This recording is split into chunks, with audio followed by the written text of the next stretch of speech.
I now recognize Representative Maria Salazar of Florida for 5 minutes. Thank you, Mr. Chairman. And this is the time for choosing. We must choose freedom and democracy. There are some great proposals in this markup to help the Ukrainians, but there is a serious omission, a missed opportunity to protect our Western Hemisphere from the same atrocities. Russia is moving violently in Ukraine, but silently into Latin America. While the world was frozen by fear while Russia amassed an invading force around Ukraine, we sat on our hands and watched how the Russians were creating or bringing troops next to Ukraine, to 200,000 of them just hours before the invasion. And the same thing could be happening in our backyard. I'm not sure if you know that Russia has been for decades butting up to Nicaragua, Venezuela, and Cuba.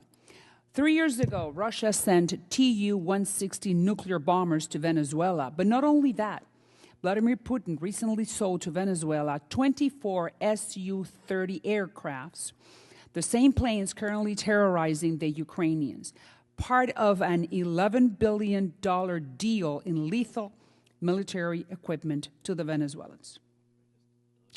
Rosneft, a Russian oil company, has spent more than $10 billion in Venezuela to revamp PDVSA, which is their state oil industry.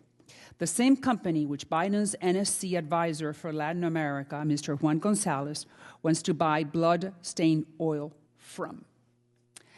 We talk about Cuba, the picture is worse. In January, Russia's foreign minister, Sergei Lavrov, said his country is willing to send stormtroopers to Nicaragua, to Venezuela, and to Cuba, once again, and specifically to Cuba, 2,500 of them.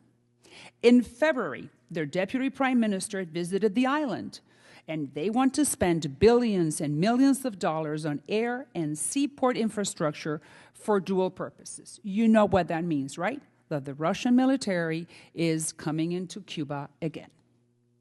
Russia has also discussed paying that island $200 million to restart a KGB spy station called Lourdes Listening Post.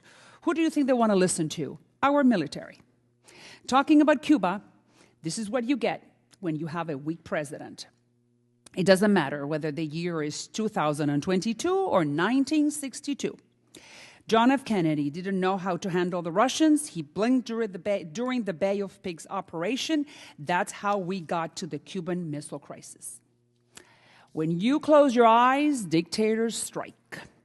If you don't know that, just open our history books. I believe we need peace through strength. We must stop the Russians in our backyard, and we shouldn't fall into the same trap. Otherwise, history will make us pay. And I thank you very much, and I thank my friend Mark Green for trying to make changes in this bill to expose Russia in Latin America specifically.